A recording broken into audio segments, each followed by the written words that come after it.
మీ ఇంట్లో మొదటి కోటీశ్వరుడు మీరే అవ్వాలనుకుంటున్నారా? ఈ ఫైనాన్షియల్ వెబినార్ లో ఇప్పుడే జాయిన్ అవ్వండి. హలో నమస్తే వెల్కమ్ టు సుమన్ టీవీ. ప్రస్తుతం మనతో పాటు AMFI certified mutual funds distributor PS Chandrasekhar garu ఉన్నారు. వీరితో ఈరోజు కొన్ని విషయాన్ని మనం డిస్కస్ చేద్దాం. హలో అండి, నమస్తే. హలో అండి, నమస్తే అండి. యా సో మ్యూచువల్ ఫండ్స్లో ఎప్పుడే ఇన్వెస్ట్ చేస్తున్నప్పుడు అంటే లైక్ చేస్తాము అని అన్నప్పుడు మీరు ఎక్కువగా ఎస్ఐపిస్ చేయాలి, స్మార్ట్ ఇన్వెస్టింగ్ ప్లాన్స్ చేస్తూ ఉండాలి అని అంటూ ఉంటారు. అయితే అసలు దాని గురించి ఏంటి అవి లైక్ స్మార్ట్ ఇన్వెస్టింగ్ ప్లాన్స్ అంటే ఏంటి అసలు? కీర్తి గారు, ఇప్పుడు మనం జనరల్గా మ్యూచువల్ ఫండ్ డిస్ట్రిబ్యూటర్స్ కానీ అడ్వైజర్ కానీ ఏం చెప్తుంటారంటే ఇన్వెస్ట్ చేయండి, లంసమ్ అవనండి, లేకపోతే ఎస్ఐపి అనుకోండి. ఇవాళ మనం మాట్లాడుకునేది ఎస్ఐపిస్. ఎస్ఐపిస్ అంటే ఏంటి? Systematic investment plan. నేను ఇంకో విధంగా చెప్తానంటే సింపుల్ ఇన్వెస్ట్మెంట్ ప్లాన్, లేదంటే స్మార్ట్ ఇన్వెస్ట్మెంట్ ప్లాన్. ఓకే, ఇప్పుడు మనం ఈ రోజు పర్టికులర్గా మాట్లాడుకునేది స్మార్ట్ ఇన్వెస్ట్మెంట్ ప్లాన్. స్మార్ట్ అంటే ఎవరైతే ఎస్ఐపి ఇన్వెస్ట్మెంట్ చేస్తున్నారో వాళ్ళ స్మార్ట్ ఇన్వెస్టరా అనేది ఆలోచించండి. ఇవాళ నేను స్మార్ట్ అనేది ఎక్స్ప్లెయిన్ చేసేటప్పుడు ఆ ఇన్వెస్టర్ స్మార్టా కాదా అనేది వాళ్ళే నిర్ణయించుకోండి. సో ఇప్పుడు స్మార్ట్ అనేది మనం మాట్లాడుకుందాం. మనం స్మార్ట్ అంటే ఏంటి? SMART, right? స్పెల్లింగ్. దాంట్లో ఫస్ట్ ఎస్. ఎప్పుడైనా ఇన్వెస్ట్మెంట్ చేసుకునేటప్పుడు మేడం ఎందుకు ఇన్వెస్ట్ చేస్తున్నాం అనేది చాలా స్పెసిఫిక్గా ఉండాలి. అంటే ఫస్ట్ ఎస్ అనేది స్పెసిఫిక్ ఇన్వెస్ట్మెంట్స్ అనేది చేసుకోవాలి. దేనికి చేస్తున్నాం అనేది క్లియర్గా ఉండాలి. రెండోది, next letter is smart, measurable. M is measurable.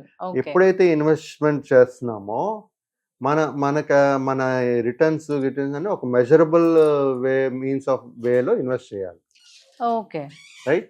So ఇది ఎలాగెళ్తుంది, ఎక్కడికి వెళ్తుంది అనేది ఒక మెజరబుల్ ఆప్షన్ లో వెళ్ళాలి. మూడోది ఏ అంటే అచీవబుల్. అంటే ఏదైతే మనం ఇన్వెస్ట్ చేస్తున్నామో అది అచీవబుల్లా కాదా అనేది చూసుకోవాలి. అంటే కొంతమంది క్యాజల్స్ ఇన్ ద ఎయిర్ కడుతుంటారు. అంటే మనకు అవ్వకపోయినా మన డ్రీమ్ ఎక్కడో ఉంటుంటుంది. అంటే హై లెవెల్లో ఉంటుంది. సో అలా కాకుండా అచీవబుల్ రూపంలో ఉండాలి. అంటే సహజం, ఇది అయ్యే ఛాన్సెస్ ఉన్నాయి అనేది అచీవబుల్.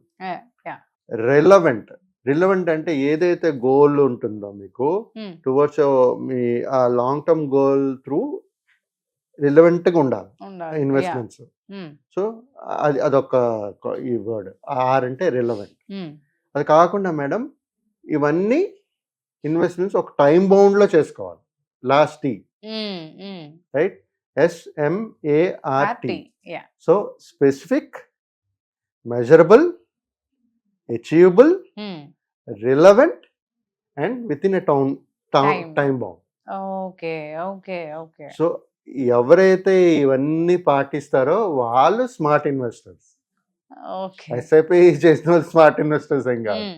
బట్ ఎస్ఐపి ఎందుకు చేస్తున్నారు తెలియాలి కదా. అది అచీవబుల్లా కాదా, మెజరబుల్లా కాదా, అచీవబుల్లా కాదా, మన గోల్కి రిలవెంటా కాదా, మనకు అసలు అవసరమా కాదా, తర్వాత టైం బౌండ్ లో చేస్తున్నామా లేదా, మన సమయం ఉందా దానికి, అంత అదే టైం బౌండ్ లో చేయిస్తున్నామా లేదా. మనం ఇప్పుడు టైం బౌండ్ లో చేయకపోతే మన గోల్ వచ్చినప్పుడు మన దగ్గర లేకపోయినప్పుడు ఉపయోగం ఏముంది, రైట్? సో మనకి ఆ టైం బౌండ్ లోనే కదా చేయాలి. సో ప్రతి ఒక్కరు నేను చెప్పేది ఏంటంటే plan investing in mutual fund smartly. Smart అనేది చాలా ఇంపార్టెంట్. ఎప్పుడైనా ఒక ఇన్వెస్ట్మెంట్ చేసేటప్పుడు జస్ట్ బ్లైండ్గా ఎస్ఐపి వేసేస్తాం. ఒక గోల్ మేము మాట్లాడుతుంటాంలేండి మా ఇన్వెస్టర్స్ అందరికి, ఈ గోల్ పెట్టుకోండి, ఇలా చేయండి, ఇంత కార్పస్ క్రియేట్ అవుతుందని. సో కాకపోతే అది రియలిస్టిక్గా ఉండాలి.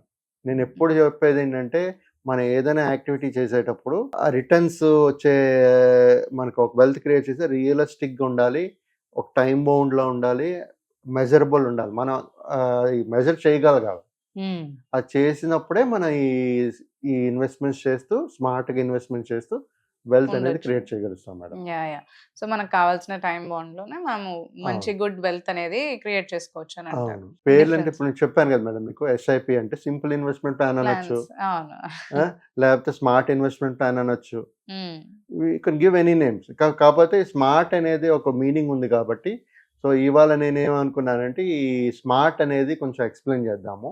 ఉమ్, సో ఈ స్మార్ట్నెస్ లో కూడా ఎస్ అంటే ఏంటి, ఎం అంటే ఏంటి, ఏ అంటే ఏంటి, ఆర్ అంటే ఏంటి, తర్వాత టీ అంటే ఏంటి, ఈ 5 అన్ని చూసుకుని ప్లాన్ చేసుకుంటే మన మన గోల్ అనేది రీజనబుల్, రియలిస్టిక్గా అచీవ్ అవ్వగలం అనే ఒక కాన్సెప్ట్ అండి అది. సో ఇప్పుడు మనకి ఎస్ఐపిస్ స్టార్ట్ చేయాలి అని మీరు అన్నారు, ఇప్పుడు స్మార్ట్ గా ప్లాన్ చేసుకోవాలి అని చెప్పి. సో స్టార్ట్ చేయాలి అనుకునే వాళ్ళు ఈ టైంలో స్టార్ట్ చేయొచ్చా? అండ్ చేయాలి అంటే మినిమం అమౌంట్ తో ఏమైనా బేసిక్ అమౌంట్స్ తో ఉన్నాయంటారు ఇక్కడ? మేడం ఇప్పుడు ఎస్ఐపి మనం ఎలాగో ఎస్ఐపి చేయమని చెప్తుంటాం, అవును. ఇప్పుడు అప్పుడు లేదు. మేము ఏమేమి చెప్తామంటే ఎప్పుడు ఎర్లీ స్టేజ్, ఉమ్, ఎంత ఎర్లీ అయితే మీరు ఎప్పుడైతే స్టార్ట్ ఎర్నింగ్ చేస్తారో అప్పటి నుంచే ఎస్ఐపి స్టార్ట్ చేయడం బెటర్. ఓకే. సో కాకపోతే ఈ స్మార్ట్ వే ఆఫ్ థింకింగ్ వాళ్ళకు ఉంటుందో లేదో తెలియదు. కొంతమంది అంటే ఉండొచ్చు, ఇప్పుడు కొంతమంది ఇంత అమౌంట్ మంత్లీ వస్తుందన్న వాళ్ళే కట్టగలుగుతారా అనేది ఏమన్నా డౌట్ ఉంటుందంటారా? ఇప్పుడు మేడం ఇప్పుడు చూడండి, అంటే ఇప్పుడు మనకి మ్యూచువల్ ఫండ్స్ లో 100 రూపాయల నుంచి కూడా ఇన్వెస్ట్ చేయొచ్చు. సో ప్రతి ఒక్కరు చేయగలుగుతారు, ప్రొవైడెడ్ Okay. వాళ్ళకి నాలెడ్జ్ ఉండాలి. Knowledge Hmm. లేనప్పుడు మాలాంటి మ్యూచువల్ ఫండ్ డిస్ట్రిబ్యూటర్కి వస్తే స్మార్ట్ వే ఆఫ్ ఇన్వెస్టింగ్ వేలోనే మేము ఆలోచించేది. ఎందుకంటే వాళ్ళ పెట్టిన పెట్టుబడికి వాళ్ళకి వెల్త్ క్రియేట్ అవుతుంది అనేది రియలిస్టిక్ గా ఆలోచిస్తాను నేను. యా. అంటే నేను ఎక్కువ రిటర్న్స్ చూపించుకుంటూ ఉపయోగం లేదు. నా త్రూ ఎవరైతే ఇన్వెస్ట్ చేస్తారో నా కస్టమర్, వాళ్ళకి వెల్త్ క్రియేట్ చేయడం అనేది నా గోల్. గోల్. నా గోల్, వాళ్ళ గోల్ ఏంటి, వెల్త్ క్రియేట్ చేసుకోవడం వాళ్ళ వాళ్ళ గోల్. గోల్. యా. సో ఈ విధంగా ఒక ఎస్ఐపి అనేది చిన్న అమౌంట్ చేయొచ్చు కాబట్టి ప్రతి ఒక్కరు చేయగలుగుతారు. Plus okay. మోర్ ఓవర్ ఏంటంటే డిజిటలైజ్డ్ అయిపోయింది అన్ని, అవును. ఈజీగా మన ఇంట్లో కూర్చుని అన్ని చేసేయచ్చు. చేసేసుకోవచ్చు. సో దానికి ఏంటంటే కొంతమంది చాలా భయపడుతున్నారు, కొంతమంది వాళ్ళకి నాలెడ్జ్ లేక డిజిటల్ ప్లాట్ఫామ్స్, రిస్క్ అంటారు, మరి ఏమన్నా లాస్ ఉంటుందేమో అనేది కూడా ఎక్కువ భయం ఉందండి. ఆ భయం ఉండడం వల్ల they are not coming. But ప్రతి ఒక్కరు నేను చెప్పేది ఏంటంటే మేడం, ఇన్వెస్ట్మెంట్ చేసేటప్పుడు ఈ స్మార్ట్ అనేది కూడా ఉపయోగిస్తూ మనం ముందుకెళ్తే మన గోల్ కూడా అన్ని రియలిస్టిక్గా ఉంటుంది, టైం బౌండ్లో అయ్యేటట్టుగా, మంచి రిటర్న్స్ ఎక్స్పెక్ట్ చేయొచ్చు. టైం బౌండ్లో అయ్యేటట్టుగా మంచి వెల్త్ క్రియేట్ అవుతుంది. క్రియేట్ అవుతుంది. యా. ఓకే అండి. Thank you so much. Thank you అండి. Thank you.